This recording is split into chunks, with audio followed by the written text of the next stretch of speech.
Vous souhaitez en savoir davantage sur l'assurance auto au tiers. Dans cette vidéo, je vais vous donner les informations principales à connaître avant d'en souscrire un. Notamment, je vais expliquer à quoi ça sert, ce que ça couvre, ce que ça ne couvre pas, la différence avec les autres contrats d'assurance auto. Et aussi, je vais vous dévoiler une astuce pour pouvoir bénéficier des meilleurs tarifs du moment concernant l'assurance auto au tiers. Alors, pour vous présenter l'ensemble des informations dans cette vidéo, je vais projeter en même temps un document sur votre écran. Voilà, c'est celui-ci. C'est simplement pour que vous puissiez suivre avec moi mon raisonnement et les informations que je vous donne. Bon, alors déjà, ce qu'on peut dire, c'est que c'est la formule de base, c'est-à-dire que l'assurance auto au tiers, c'est obligatoire, c'est le minimum légal. Vous ne pouvez pas rouler dans une voiture et même dans une moto sans assurance automobile. L'objectif de cette assurance auto, de manière principale, c'est de protéger les victimes, c'est-à-dire les personnes que vous pourriez blesser par l'intermédiaire de votre véhicule. Donc comme je le disais en introduction, dans cette vidéo, je vais vous expliquer ce qu'elle couvre pas, quand est-ce que vous pouvez l'envisager, l'assurance au tiers et non pas les autres formules d'assurance auto, et son coût moyen, et on verra aussi ensemble, je ne l'ai pas mis dans cette diapositive, mais comment bénéficier des meilleurs tarifs du moment grâce à un outil que je vais vous mettre à disposition gratuitement. Alors d'abord, la définition et les obligations légales de l'assurance auto au tiers. Déjà, on peut dire que c'est une garantie responsabilité civile, c'est-à-dire que ça vous permet d'indemniser les tiers dans le cas où vous leur causerez un dommage par l'intermédiaire de votre véhicule. Elle est bien sûr obligatoire, on l'a dit tout à l'heure, pour tous les véhicules mis en circulation. Et dans le cas où vous n'avez pas d'assurance auto au moins au tiers lorsque vous roulez, vous êtes passible de sanctions, et notamment des sanctions pénales dans le cas où vous seriez responsable d'un accident de la route. Donc, il est inutile de dire que c'est indispensable d'en avoir une à partir du moment où vous montez dans votre voiture et que vous démarrez. Alors, ce qu'elle couvre, cette assurance au tiers, c'est d'abord le dommage corporel que vous pourriez causer au tiers. Les tiers, ce sont les piétons, les autres conducteurs et même les passagers de votre voiture. Mais également, elle permet de couvrir les dommages matériels que vous pourriez aussi occasionner. Et là, j'ai mis un rappel sur les passagers, mais j'en ai déjà parlé juste avant. Tout simplement pour vous dire que si jamais vous avez des passagers dans votre voiture et que vous avez un accident, eux sont considérés comme des tiers. Vous êtes responsable de l'indemnisation de leurs dommages dans le cas où ils sont blessés dans l'accident, dont vous êtes responsable. Et donc, vous avez compris que cette assurance auto au tiers, non seulement elle va couvrir les personnes que vous ne connaissez pas, mais également les personnes que vous connaissez, c'est-à-dire celles que vous allez transporter dans votre véhicule. Donc, en plus de ça, quand vous souscrivez une assurance auto au tiers, vous protégez vos proches qui montent dans votre voiture. Par contre, il y a d'autres choses que le tiers, l'assurance auto au tiers ne couvre pas. Ce sont vos propres dégâts matériels si vous êtes responsable de l'accident. Et c'est exactement la même chose pour vos propres blessures corporelles. D'accord ? Donc, tout ce qui est dégâts matériels et dégâts corporels et psychologiques, vous n'êtes pas assuré par votre propre assurance si jamais vous êtes responsable d'un accident. Concernant les autres garanties, le vol, l'incendie, vandalisme, dégâts sans tiers identifiés, là vous n'êtes pas non plus couvert par votre assurance, à moins que vous ayez souscrit des options facultatives. Quand je parle de l'assurance auto au tiers, c'est celle où il n'y a aucune option complémentaire qui ont été souscrites. Les assureurs vont vous proposer des garanties supplémentaires comme la garantie contre le vol, la garantie incendie, vandalisme, etc. Mais en tout cas, ce qu'il faut savoir, c'est qu'à la formule minimum, vous n'avez pas ces garanties-là, et donc il faut en avoir conscience lorsque vous souscrivez. Donc si par exemple votre voiture, vous le savez qu'elle va dormir dehors, elle n'est pas dans un garage ou dans un parking sécurisé, que vous êtes dans une zone où il y a souvent des sinistres qui sont causés aux voitures, par exemple des rayures, etc. Il peut être quand même intéressant d'être assuré contre le vandalisme. Ça, c'est à vous de voir. En tout cas, vous savez que ça va avoir des conséquences sur le tarif que vous avez payé chaque mois pour votre assurance auto. Juste une précision concernant les accidents dont je vous parlais tout à l'heure. Si jamais vous n'êtes pas responsable de l'accident, par contre, c'est l'assurance auto de la partie adverse qui est responsable qui va vous indemniser. C'est-à-dire que si vous êtes, vous, reconnu comme pas du tout responsable de l'accident de la route, mais que c'est un autre conducteur qui l'a commis, alors à ce moment-là, vous serez indemnisé non pas par votre propre assurance, mais par l'assurance du véhicule responsable. Donc, à partir du moment où vous n'êtes pas responsable du sinistre, de l'accident, vous serez indemnisé par la partie adverse, si tant est que cette partie adverse, elle a été identifiée et qu'elle est assurée. Pour vous faire une petite comparaison rapide avec les autres formules qui existent, sur l'assurance auto au tiers, ça couvre votre responsabilité civile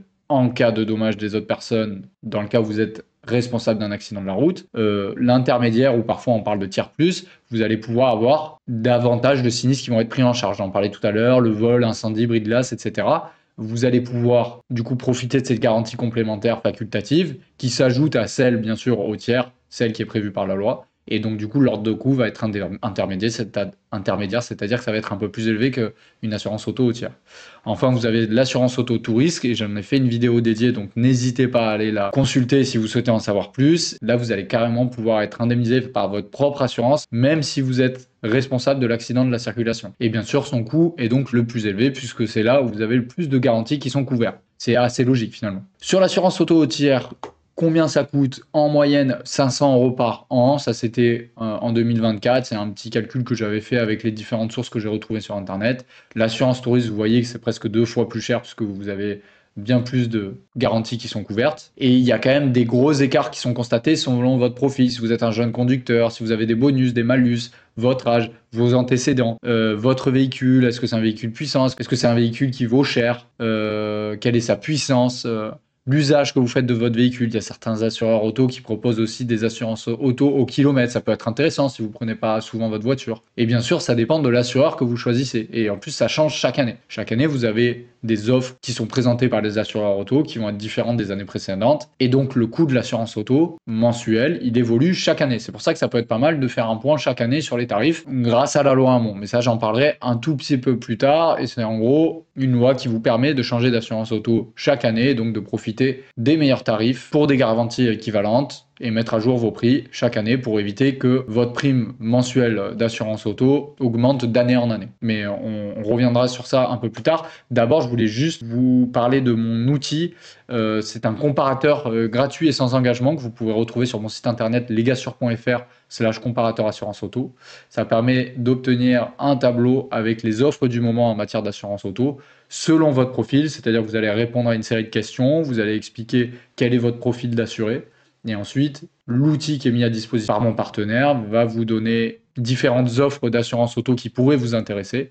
Et directement sur cet outil, vous pouvez changer d'assurance auto. Et comme je vous disais tout à l'heure, vous pourriez directement changer votre offre d'assurance auto pour bénéficier des meilleurs tarifs si jamais vous avez déjà une assurance auto, ou bien vous pouvez tout simplement souscrire s'il s'agit d'une nouvelle assurance auto directement en ligne. Vous n'avez pas besoin de faire de démarches dans un cabinet d'assurance ou dans une banque. Et vous faites tout ça en ligne et vous aurez votre assurance auto très rapidement à un tarif compétitif. N'hésitez pas à l'utiliser. En plus, c'est sans engagement, donc vous n'êtes pas obligé de souscrire derrière. En sachant que si jamais vous souscrivez et que vous avez déjà une assurance auto, que ça fait plus d'1 an que vous avez cette assurance auto, alors à ce moment-là, le nouvel assureur prend en charge la paperasse et donc va se charger de résilier votre ancienne assurance. Donc c'est hyper pratique.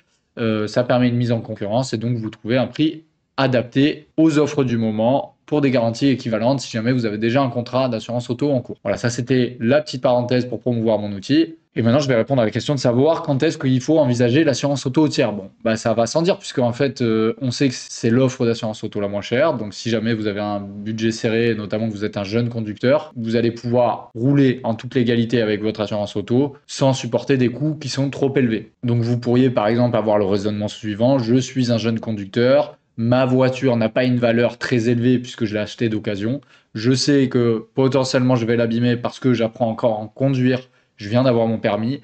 Potentiellement, je vais avoir des petits accrochages sur une marche arrière ou sur un virage trop serré. Et donc, ce serait dommage d'avoir une assurance qui soit trop chère par rapport au nombre de sinistres que je vais avoir. Même si ce ne sont pas des sinistres graves, bah, ça va me coûter trop cher. Aussi, je vous en ai parlé tout à l'heure, en cas d'assurance auto au kilomètre, vous savez, si vous avez un usage occasionnel ou si vous ne comptez pas faire beaucoup de kilomètres chaque année, ça peut être intéressant d'avoir une assurance au tiers, au kilomètre, en plus de ça, potentiellement, pour essayer de ne pas vous ruiner en payant cette assurance auto chaque mois. Faites aussi le tri dans les différentes options que vous souhaitez cibler. Par exemple, si votre voiture elle est dans un parking sécurisé, dans un box de garage, etc., est-ce que c'est vraiment utile de prendre une assurance auto avec une option contre le vol, sachant qu'elle a très peu de risques d'être volée? Ça, c'est à vous de voir. Mais en tout cas, réfléchissez vraiment concrètement aux différents risques de sinistre que vous pourriez avoir là où vous garez votre voiture ou là où vous vous déplacez, parce qu'il y a parfois des options qu'on souscrit en fait qui ne servent jamais à rien. Ça, c'est à vous de voir. Je peux pas vous dire comme ça de règles générales, c'est vraiment très personnel. Avant de terminer, je voulais donc vous parler un tout petit peu plus longuement de la loi Hamon. Vous savez, tout à l'heure j'en ai parlé, c'est la loi qui permet à un assuré de résilier à tout moment, après 12 mois de contrat, sans frais et sans justification, son assurance auto. Si jamais vous souscrivez une nouvelle assurance, c'est le nouvel assureur qui va gérer la résiliation de votre ancien contrat afin d'avoir une continuité de couverture, qu'il n'y ait pas un jour où vous ne soyez pas assuré dans votre véhicule. L'effet de cette résiliation, c'est sous 1 mois. Et si jamais vous avez payé un petit peu trop et qu'il y a eu des jours où vous avez eu 2 couvertures d'assurance, alors à ce moment-là, le premier assureur va vous rembourser au prorata de cette période.